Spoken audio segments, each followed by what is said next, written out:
Hey folks, Jason Palliser here. On this particular video, we're going to be talking about working with banks. No matter what you want to do with your real estate investment career, at some point, I sincerely hope that you're doing you're sprinkling in some fix and flips, making chunks of money, also doing some cash flowing properties, some assets that produce passive income for you. Or sometimes you run across a deal that needs to close fast, and so you need to create relationships with banks. Well, good news. Banking is what I've done the longest. I've done it for 25 years. I did it at a high level. We were talking off camera yesterday and this morning about at one point in time as a banker, I was closing 40, 50 loans a month, and I specifically work with investors. So here's some things and tips that you need to consider when you're trying to create a relationship with a bank and or banker or broker. Doesn't matter to me. I'll speak more with a banker slant because as an investor, you want to have some good local banks on your team. So I'm going to talk to you in terms of that and some things, some do's, some don'ts, some things that you need to consider and do. Okay, because they're worth their weight in gold. And I always tell everybody this: you don't know what the investment universe is going to bring your way. So guess what? You better be prepared from a funding standpoint. Otherwise, that's where deals slip through your fingers, right? Man, I could have closed this one. So we need to eliminate that. That is not the way to run your business. And like, well, every time I get a deal, I run around with my hair on fire, right? And I'm going to get all fired up here myself. And then they're probably going to have to cut off the camera. Some of the videos, I'm pretty sure you better watch it till the end because YouTube will take it down because I get a little saucy sometimes. But having said that, how do we work with banks, bankers, some things to do, not do, so that you can put in place? So grab your pens, do whatever, pause it, take a note, unpause it, and don't forget to like and subscribe to our channel. And if you hit the bell every time we drop some good content, you're going to get it. So it might be a smart move as a CEO of your business to do that as well. Put some comments in, questions, whatever you need. We're here to help you. It's our mission to turn every investor that we get our hands on into monsters across the entire nation. So we hope to add you to our 2-day blueprint family at some point in the future here. But talking to bankers, what do we do? What do we do? A few things. 1, be organized. Okay, and I'll talk to you about that. 2, be very specific about what you're looking to do or want to do. Ask them, hey, what do I need to do to be in a position to make your life easier? So make it about them. Don't walk in saying, hey, I'm going to get some good deals. Can you fund them? Do you know how often we hear that? And here's the one thing that I need you to really understand and why you're listening to this and why you should listen to every second of this video.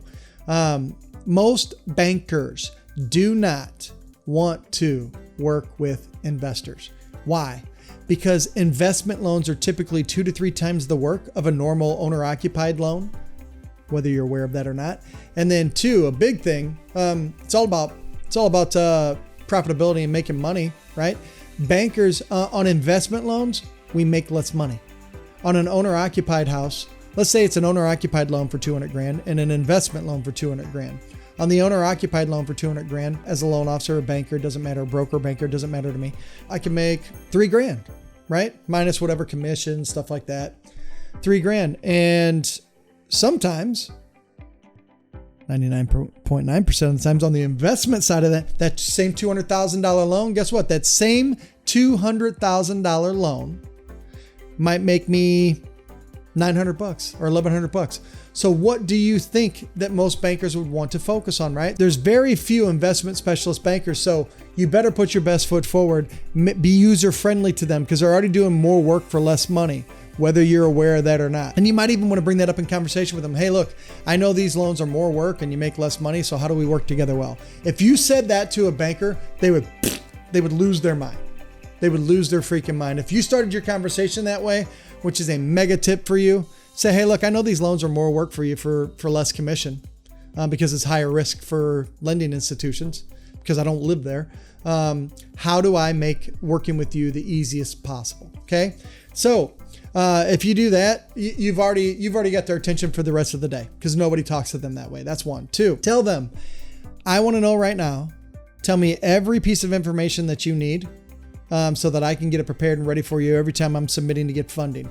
And so what I would do is this: I would create a spreadsheet on your end. Here's what I would do. Say, hey, look, you tell me what to have in place and I'll create a Google Doc or a spreadsheet and have everything in place to hand off to you. Okay. And so listen to what they say. They're probably going to say, I want 2 years tax returns. Okay. They're probably going to say, hey, whenever we submit for a loan, we need 2 months bank statements because they want to see how much reserves you have in the bank. Okay. They're going to ask you, okay, on the particular property, they're going to want to know how long you've owned it. Okay. If you have any paperwork on how long you've owned it, or if you're getting ready to purchase it, have the contract ready to go. Tell them, have prepared every time you submit to them, hey, here's the title company contact, right? Here's who your homeowner's insurance is through. If you're having a contractor working it, get all the be organized. If you do that, the banker is going to bend over backwards to help you get funding. Here's a smart thing that I know 99% of you, it goes against what's ingrained in your brain to do. But if you start operating this way, I'm telling you, at one point I was number one in the nation for investment funding for some very large institutions. Do you know how hard that is? Do you know how unbelievably hard that is to reach that level? No one was funding more investment deals with two particular large banks in the United States. And that's very tough to do. So listen to me when I say this. Ask them. And again, you will cement the relationship with them. Hey, look, I know these loans are more work for less money. What do you just want to establish that you charge me up front as a loan origination fee since it's an investment deal? Hey, I'd like to get some better interest rates from you. Can I just pay on top of it? We know together, you and I, every time I submit a loan to you, go ahead and charge me $500 up front or $1,000 up front fee. Because most of you are like, hey, what are you going to do? And I want to get my fees down. On the investment side, if you're keeping this asset for cash flow, I'm run the numbers. I would tell them every single freaking time, hey, charge me more upfront loan origination fee to give me a better interest rate. Ask them, hey, can I see your pricing chart? Say, I want you to make money. Can I see your pricing chart? If I pay an extra $1,500 over here on your interest rate pricing chart, how much could I bring my interest rate down? Right? If you just tell them, let's establish an amount up front that you charge me, you're going to end up getting better interest rates. If it's a property that you're keeping for cash flow, I would have that conversation. And guess what? Probably no one else that they've talked to in the next 3 months, 4 months, 5 months, 6 months is ever going to speak to them like that. Hey, tell me a number you can charge me up front and give me a better interest rate in your opinion for this type of loan, for $100,000, $200,000, $300,000 loan. And you have that type of relationship. You go to the front of the line. They will work their butt off to get you approved. You're going to be winning that game. So that's a very, very, very smart move on your part to establish that up front and have this conversation with them in this particular manner. Tell them too, say, hey, look, I know lots of other investors. Here's another thing I would do. I really want a long-standing relationship with you. I would love to. I'm telling you right now, I will send every investor that I speak to you. We get some deals going and you close them for me on the funding side. Then I'm going to send every person that I speak to you. That's a very smart move on your part. You start referring them clients, guess what? They'll start giving you better interest rates and probably charge you less up front. That's what I do. I've been doing it for 25 years. So that's another thing that you want to make sure that you sprinkle into the conversation with the banker.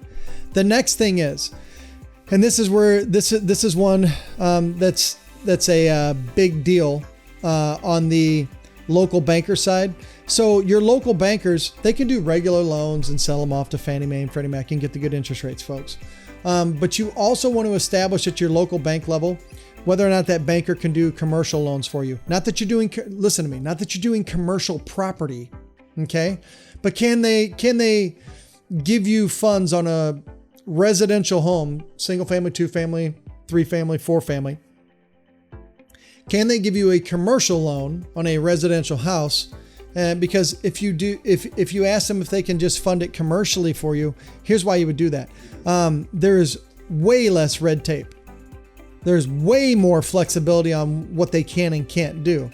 On a normal Fannie Mae and Freddie Mac loan, you got to put 20 to 25% down, depending on how many houses you already have financed, which a good investment banker should be able to tell you that. But there's very strict rules. But once you say, hey, can you also fund some of my deals commercially for me so that we can close faster, make it easier? So where you got to put 20 and 25% down, depending on how many houses you have. On the commercial side, they may say, hey, bring me a project. I'll give you 90%. Are you listening to me, folks? I'll give you 90% of all the money that you want on any particular investment deal, whether it's a residential home or not, if I just fund it for you on the commercial side. Now, what are you going to give up to fund it commercially versus I've been taught to get the best interest rate, Fannie Mae, Freddie Mac, which drives me, I almost said it off camera, drives me effing crazy. 1% in the interest rate. Think about this. If you have a fix and flip project, do you want to put 20% down and bring all your own money? Probably not. If you have a fix and flip project, here's the joke. You're probably not going to get a Fannie Mae or Freddie Mac loan approval anyways, because they only loan on houses that have less than $500 to $1,000 in deferred maintenance to be fixed. Well, any project that you have that's going to be a rehab is going to have way more than $500 or $1,000. So that loan would die on the Fannie Mae or Freddie Mac side anyways, which means you need to talk to a local bank and ask them, hey, can you fund some of my projects commercially? Because they don't care if it needs work. They can see past that. They're just going to they're just getting an appraisal, a subject to appraisal, which means subject to you fixing all these things up. It's worth this, and we'll lend up to 90% of that, right? So what you need to do is get yourself out of the mindset of, I will get the best interest rate on earth. Well, then guess what? Deals are going to slip through your fingers, or heaven forbid, deals will fall apart when you think you're going to get a good interest rate, Fannie Mae, Freddie Mac. And the deal always dies. Listen to me. The deal always dies when the appraisal comes back. Tax returns, you're good. Credit score, you're good. You got down payment, you got all this stuff. But no one's taught you that, when the appraisal comes in and the appraiser's not going to lie for you, because they'll lose their license. They're not in business to lose their license. They're going to say, hey, the house needs this, and the cost, it's called the cost to cure. The cost to cure all of these things is over $500 or $1,000. The underwriter's going to go, nope, until all this other stuff's fixed up, we're not giving you the best interest rate for investment properties on the planet. Can't do that. Okay, so you're forced to go to get a commercial loan, even though it's a residential house, right? So those are things that most people don't teach you. Those are things that will cause you heartburn, to cause you to feel like investing's hard. It's just that no one's ever slowed down to teach you this. Now, what are you going to give up? You're going to give up maybe a 1% higher interest rate. Who freaking cares? 2 reasons you don't care. So let's become best friends here. 2 reasons you don't care. Number 1, so what if you have a higher interest rate, but you got your deal done, right? Instead of losing it. A higher interest rate for 4 months while it's fixed up. That 1% higher interest rate might cost you an extra $60 a month times 4. So your deal gets done versus falling through for $240. That's one. So it's the amount's negligible anyways. Secondly, as soon as you're done with it, sell it. As soon as you're done with it, or if you're going to sell it, if you're keeping it, refinance it into a regular Fannie Mae loan, because now there's not more than $500 or $1,000 in fix up on your particular property. And the cool part is if you approached it from this standpoint, you could get in with less money down, little as 10%. And if you get a good relationship with them, maybe even better. And then you can refinance it on the back end with equity in it and get all your cash out. So these are things that you need to think about when working with a banker, a solid investment banker. And I would work at the local bank level, make sure that they can do the good interest rate Fannie Mae, Freddie Mac loans with perfect properties once you fix them up, but then also establish with them that I'm going to send them through your commercial channel first to get in with less down. I know my interest rate will be a little bit higher. Who cares? And then on the back end, flip the property or roll it into better financing. That's the way to do this. And the last thing that I'll tell you is that when you start flowing things into the commercial side of things and you got a good relationship established and going, one of the biggest things on earth that you could do that would be a monster benefit, and they'll probably bring it up to you depending on how many deals you start doing with them. At some point, they're going to bring this up to you. So why not be a pro and bring it up to them proactively? Again, you'll blow their mind again. Tell them, hey, look, I know the more deals you have going out and, on the books with me, or the more deals that I'm doing, your loan committee approval is going to start asking for deposits from me. So I'd like to also explore maybe creating a banking deposit relationship with you. That is music to their ears, because every dollar that they bring in, because they're under pressure also not to give out loans, but also bring in capital to the bank. Banks can lend out 10 times their deposits. So they're going to ask you for deposits. So proactively say, I'd like to start a bank account with you. Okay. This is how you do this like a pro. So start doing this today, and we'll see you on the next video. Again, don't forget to like, subscribe, hit the bell, and talk to you soon. Bye. Hope this helps you. Deals don't close without money, folks. See ya.